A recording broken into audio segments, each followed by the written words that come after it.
Siguiendo con este esquema del devengado, vamos a ir viendo, tratando de reforzar el concepto de cómo vincular un ingreso a un periodo. Si el, si el ingreso, el hecho sustancial se produjo en el presente, decimos que ese periodo, que ese ingreso ha sido devengado en el presente. Ahora, si se relaciona con un periodo futuro, decimos que ese ingreso es a devengar en otro periodo. Por ejemplo, unos intereses que tengamos a cobrarle a algún deudor en los meses siguientes debido a que le prestamos dinero o le vendimos mercadería o le prestamos un servicio, y por el hecho de que nos va a pagar en un momento futuro le cobramos intereses.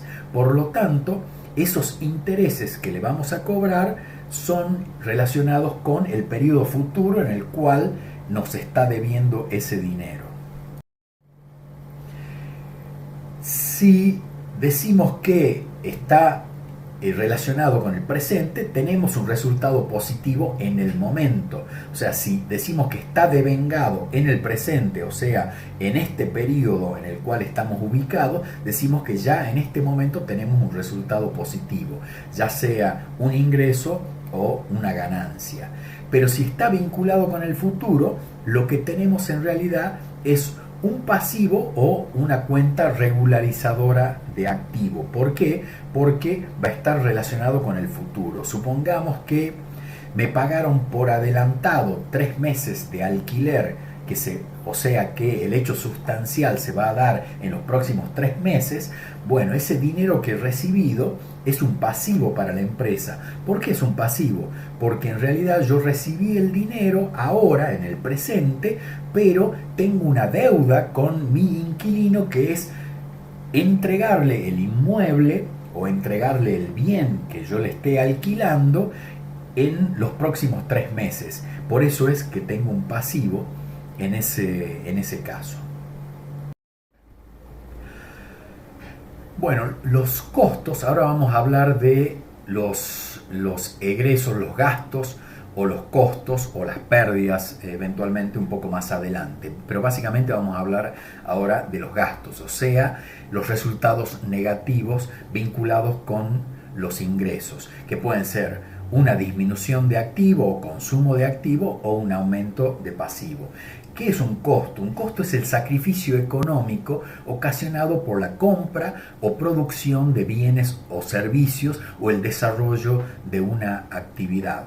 Y los costos, podemos hablar de costos consumidos, que son los denominados gastos, porque ya están vinculados con un ingreso. Por lo tanto, si ese costo ya puedo vincularlo con un ingreso determinado, tengo que imputarlo al estado de resultados como un gasto. Entonces ese costo se dice que es un costo consumido. Mientras eso no ocurra, mientras no exista el ingreso vinculado con ese gasto, ese costo se denomina costo no consumido y es un activo. Por ejemplo, cuando yo fabrico un determinado bien, por ejemplo una bicicleta, bueno, todos los costos vinculados con esa bicicleta, el manubrio, los pedales, el cuadro, el asiento, la cadena, etcétera, etcétera, las ruedas, etcétera, el sueldo del personal, la energía eléctrica utilizada, etcétera, todos esos son sacrificios económicos que representan costos, que son costos no consumidos, porque hasta que no venda la bicicleta y genere el ingreso, no lo voy a considerar costo consumido o gasto. Al igual que dijimos con los ingresos, en los gastos también tenemos que analizar cómo un determinado gasto, o sea, una salida que está vinculada con un ingreso, se relaciona con un periodo determinado. Si ese gasto está relacionado con el periodo presente, decimos que es un gasto devengado y por lo tanto ya tiene un impacto de resultado negativo en el ejercicio presente. Pero si ese gasto está relacionado con un periodo futuro, por ejemplo, intereses que tenemos que pagarle a un banco por un préstamo que me dio y que voy a pagar dentro de varios meses, bueno, los intereses que tengo que pagar en los meses siguientes están relacionados con el futuro. Por lo tanto, esos intereses decimos que son intereses a devengar.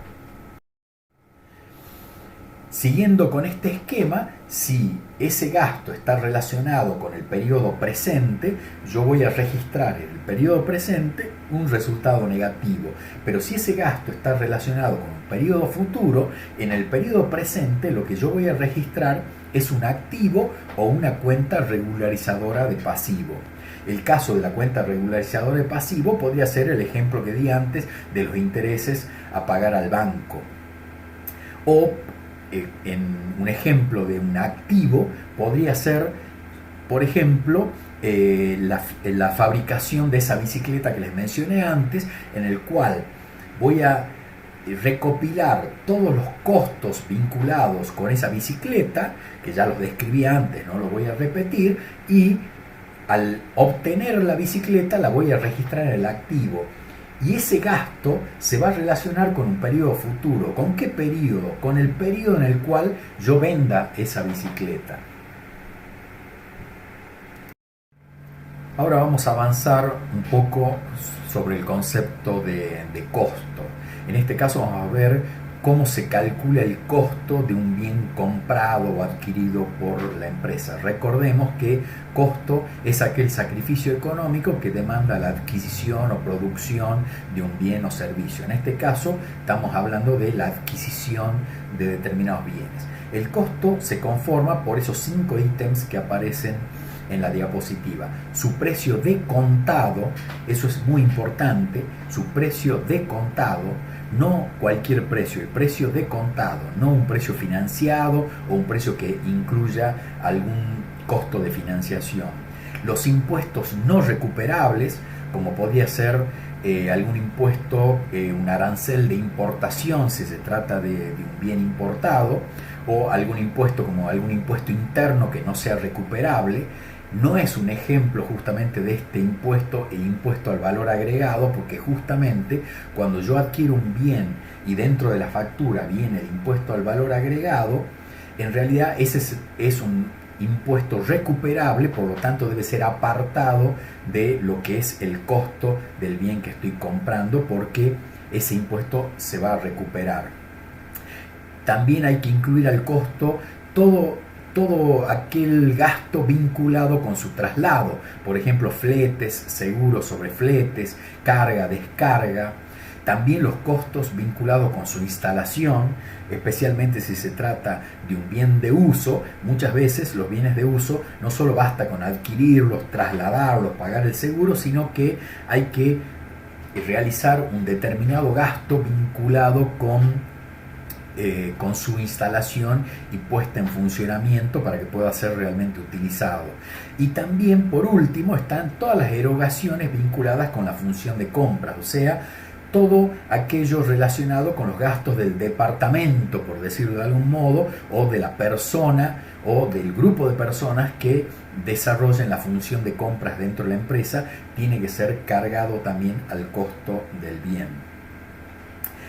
Y un concepto importante que está relacionado con el primer punto es lo que está en la parte inferior, que es el tema del pago de contado, o cuando no se paga en realidad al contado la compra. Tenemos que diferenciar dos cosas. Por un lado, la operación comercial propiamente dicha, que es la de la que se deriva el precio de contado del que hablábamos antes, que va al costo del bien, y otra operación que puede ser simultánea con la anterior, que es la operación financiera, que es el costo financiero. Supongamos que un proveedor me vende un determinado bien, una cosa es el precio del bien y otra cosa son los intereses que yo le debo pagar a ese proveedor debido a que no pago de contado, sino que pago de manera financiada o de manera diferida, y entonces el proveedor me cobra intereses. Esos intereses no pueden formar parte del costo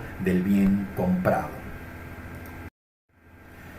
Bueno, ¿qué dicen las normas contables respecto al concepto de costos? Esto lo pueden ver en la resolución técnica número 17 en la sección 4.2. El concepto general es un poco lo que ya dijimos. El costo de un bien es el necesario para ponerlo en condiciones de ser vendido o utilizado de acuerdo a su destino. Hablaremos de en condiciones de ser vendido cuando se trate de un bien de cambio y en condiciones de ser utilizado cuando se trate de un bien de uso. ¿Qué incluye ese costo según las normas contables? Dice la porción asignable de los costos de los servicios externos e internos necesarios para producir ese bien. Por ejemplo, fletes, seguros, costos de la función compra, costos del sector de producción. Y también, por supuesto, los materiales o materia prima que suele llamarse, o insumos indirectos y directos requeridos para su elaboración, preparación o montaje. Entonces, en definitiva, para los bienes o servicios adquiridos, el costo de esos bienes o servicios adquiridos es justamente la suma del precio de contado para adquirir ese bien y la porción asignable, o sea, la porción que le corresponda de los costos de la función compras y de control de calidad. O sea, si nosotros tenemos un departamento de compras, tenemos que ver qué porción de esos costos tenemos que asignarlos, y si hacemos control de calidad del producto cuando llega o en el momento en el que lo incorporamos a nuestro depósito, esos costos de control de calidad también tienen que ser incorporados a ese costo. Y en el caso de los bienes producidos, el costo de un bien es la suma de los costos de los materiales e insumos necesarios. Nos referimos acá a la materia prima, materiales e insumos que puedan ser necesarios para producir ese bien, a los costos de conversión, que son la mano de obra aplicada para producir ese bien, los servicios, como puede ser energía, gas, etcétera, etcétera, y otras cargas que puedan estar relacionadas con la conversión, como por ejemplo puede ser el alquiler del local donde está instalada la fábrica, servicios relacionados también con la mano de obra, como los jefes o los capataces de diferentes sectores, y también eventualmente algún costo financiero que se les pueda asignar, que esto es muy excepcional y solo es permitido que forme parte de un costo de bien producido en casos muy muy especiales. O sea, lo que quiero decir con esto es que los costos financieros, por regla general, no forman parte de los costos de los bienes producidos, salvo casos puntuales muy específicos que ya vamos a ver. Siguiendo el esquema de análisis que ya vimos antes para los ingresos, para los gastos, también para los costos podemos decir lo mismo.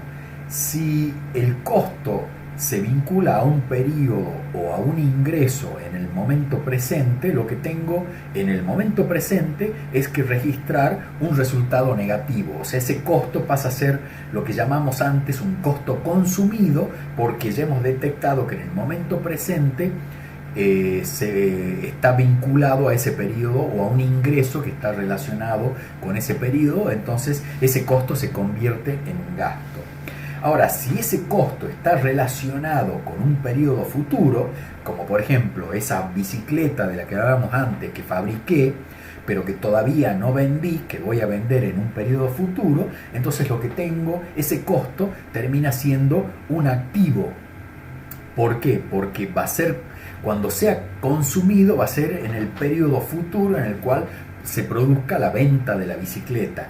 Y también va a ser un activo, por ejemplo, los sueldos de los obreros que trabajaron en la fabricación de esa bicicleta.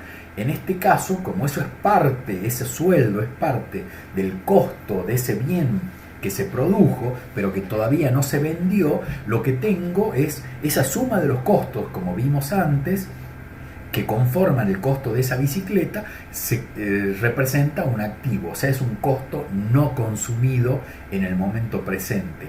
En el momento futuro en el que se venda esa bicicleta, toda esa suma de costos que constituye el costo de la bicicleta va a pasar a ser un costo consumido, o sea, un gasto. Y por último tenemos que analizar una tercera opción que siempre existe, que yo tenga un determinado costo para la empresa y que no esté relacionado a un periodo o a un ingreso determinado. Entonces, en ese caso, las normas contables lo que nos dice es que tengo un resultado negativo que debo reconocer de inmediato. O sea, en el momento en el que capto la existencia del costo, debo hacer el registro y el devengamiento. Es como que los tres momentos, el momento 1, 2 y 3, se dan en el mismo instante y lo que tengo es que registrar un resultado negativo. En definitiva, y para resumir en este punto, podemos decir que cuando un costo se relaciona con un ingreso, debe ser imputado al periodo en el que se produjo ese ingreso. Cuando el costo no se relaciona con un ingreso, pero sí se relaciona con un periodo, debe registrarse como gasto en el periodo con el cual está vinculado. Y si no se da ninguna de las dos situaciones anteriores, en el momento en el que tomo conocimiento de la existencia del costo, tengo que registrar el resultado negativo. Bueno, para ir recapitulando lo que vimos a lo largo de toda la unidad, acá tenemos un cuadro en que tiene un resumen de cuáles son las pautas o condiciones para el reconocimiento de ingresos, gastos y ganancias. Todo esto es lo que ya vimos, es simplemente para hacer una recopilación. En primer lugar, los ingresos, tiene que haber una relación de causalidad, o sea, tiene que haber el hecho sustancial o el hecho generador del ingreso debe producirse o debe identificarse con un periodo determinado para registrarlo, registrar el devengamiento dentro de ese periodo. Debe analizarse que haya poca probabilidad de que ese ingreso se pueda revertir y volver a la situación anterior. Necesitamos poder disponer de una medición objetiva. Tiene que haber una prudente evaluación de los riesgos de ese ingreso, como para estar tranquilos de que no va a poder revertirse o se va a terminar confirmando ese ingreso. Y tiene que haber una medición en moneda homogénea, que es lo que ya explicamos, vinculado con que en épocas de inflación es necesario ir adecuando el valor de la moneda en función de la inflación que vaya ocurriendo mes a mes. En cuanto a los gastos, lo que dije antes, tenemos que analizar si el gasto tiene correlación con un ingreso, debe ser registrado en el mismo periodo en el que se produce el ingreso, que es el caso típico del costo de un bien vendido. Ese gasto se va a registrar exactamente en el mismo periodo en el que registre la venta de ese bien. No puede registrarse ese gasto ni antes ni después, tiene que ser en el mismo periodo en el que se registró la venta. Si no está relacionado con un ingreso ese gasto, pero es posible que esté relacionado con un periodo, lo vamos a registrar en el periodo con el cual esté relacionado. Ejemplo de esto pueden ser los intereses pagados, los alquileres pagados, los sueldos del personal, que se van a relacionar, todos los ejemplos de estos, con el periodo al que correspondan los intereses, los alquileres o el sueldo del personal. Y por último, si no se da ninguna de las situaciones anteriores, que esté relacionado con un ingreso o que esté relacionado con un periodo, el gasto debe ser registrado en el periodo en el cual reconocemos la existencia de ese gasto, captamos el dato de que el gasto existe. Y por último, las pérdidas y ganancias. Recuerden que las pérdidas y las ganancias son aquellos resultados que no provienen de operaciones principales de la empresa, como son los ingresos y los gastos, sino que son operaciones secundarias o no principales, en definitiva. Y en ese caso, en el momento en el que captamos el dato, debemos registrar la pérdida o la ganancia correspondiente.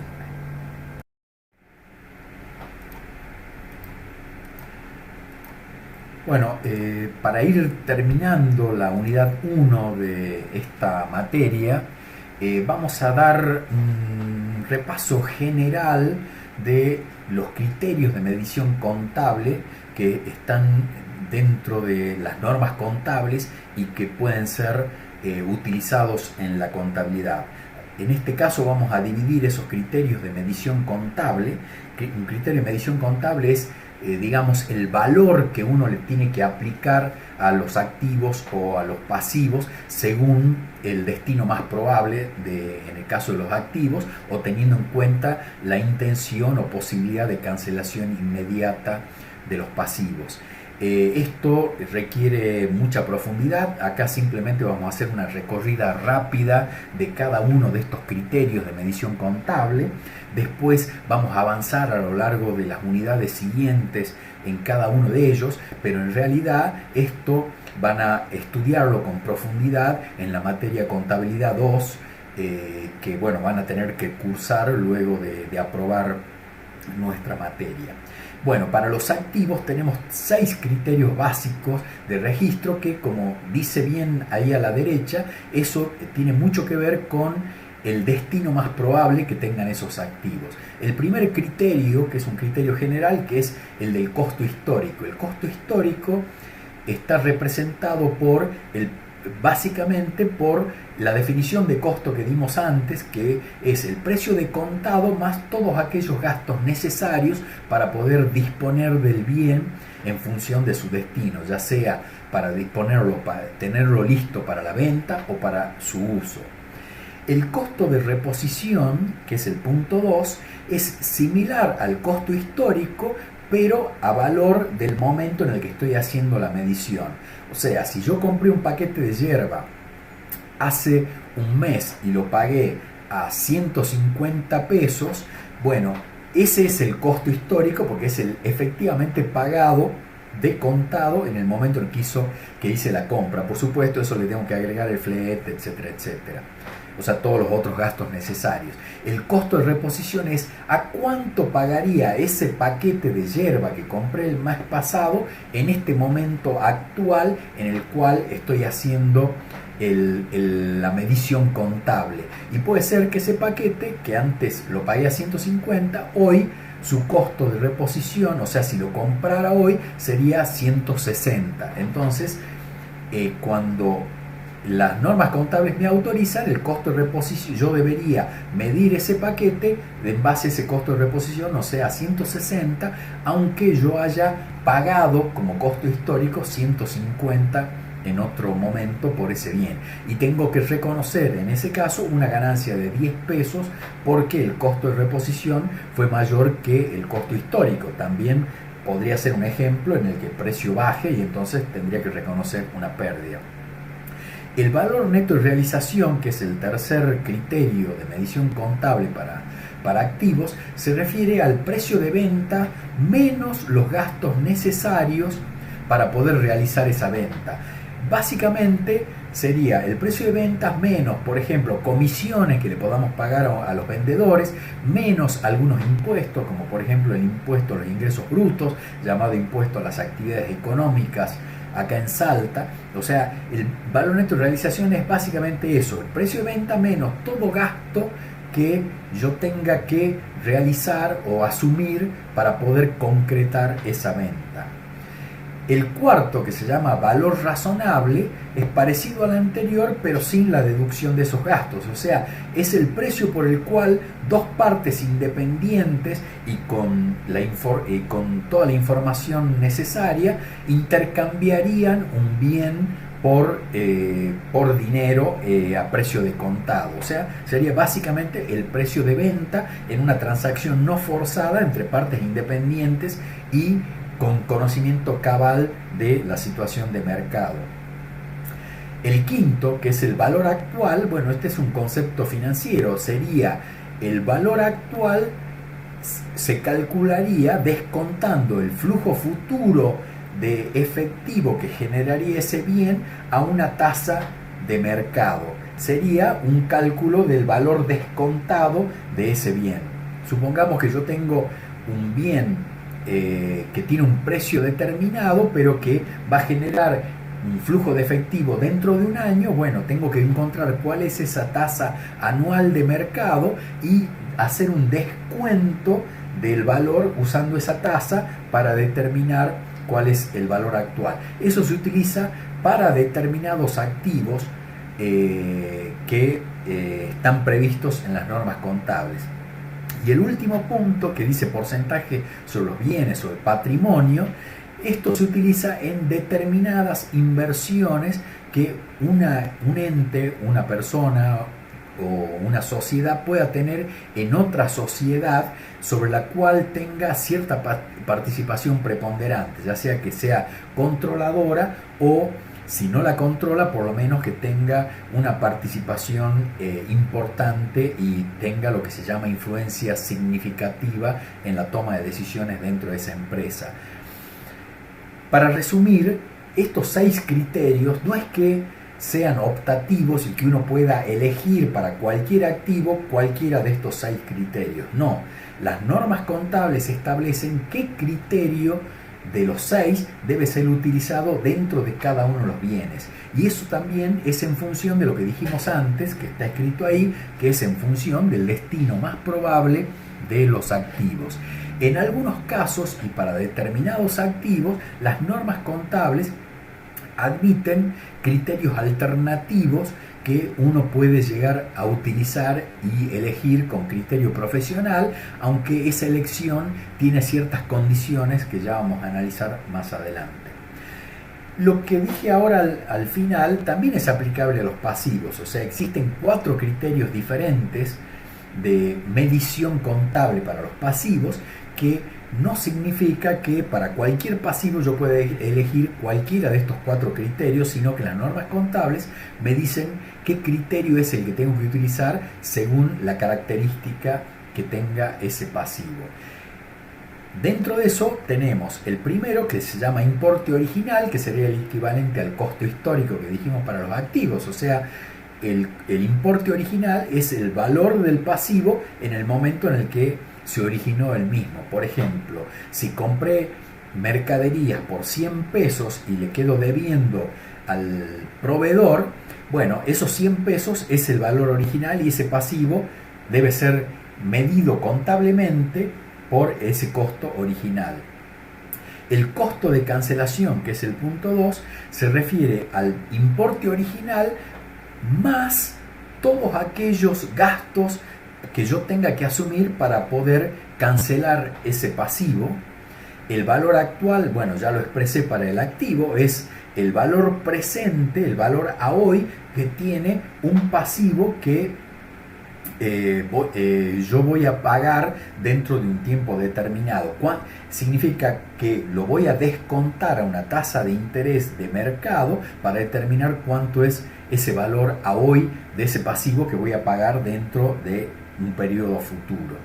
Y el porcentaje sobre el pasivo de otra empresa también está relacionado con lo que dijimos en el punto 6 de los activos, que está relacionado con aquellos grupos de empresas en los cuales tengo una inversión en otra empresa de carácter significativo y por lo tanto tengo que medir un eventual pasivo en función de la proporción sobre ese pasivo. Bueno, para terminar con la unidad 1 de Contabilidad 1, Plan 2019, tenemos la bibliografía. Básicamente tenemos el libro de Fowler Newton, Enrique Fowler Newton, Contabilidad Básica. Bueno, ahí están marcados los capítulos y también la resolución técnica número 41 de normas contables profesionales de la Federación Argentina de Consejos Profesionales, y yo agregaría a esto que está ahí la resolución técnica número 17 de la cual ya hemos mencionado en algunas de las diapositivas. Bueno, con esto terminamos el desarrollo de la unidad 1. Es muy importante que ustedes puedan recorrer todas las filminas que están en este archivo, escuchar las explicaciones que dimos como docentes, escuchar las veces que sean necesarios, y lo que les pedimos es que cualquier duda que tengan se presenten en los foros de la plataforma Moodle de la teoría, para que los docentes a cargo de esos foros puedan responder todas las preguntas que ustedes necesiten hacer.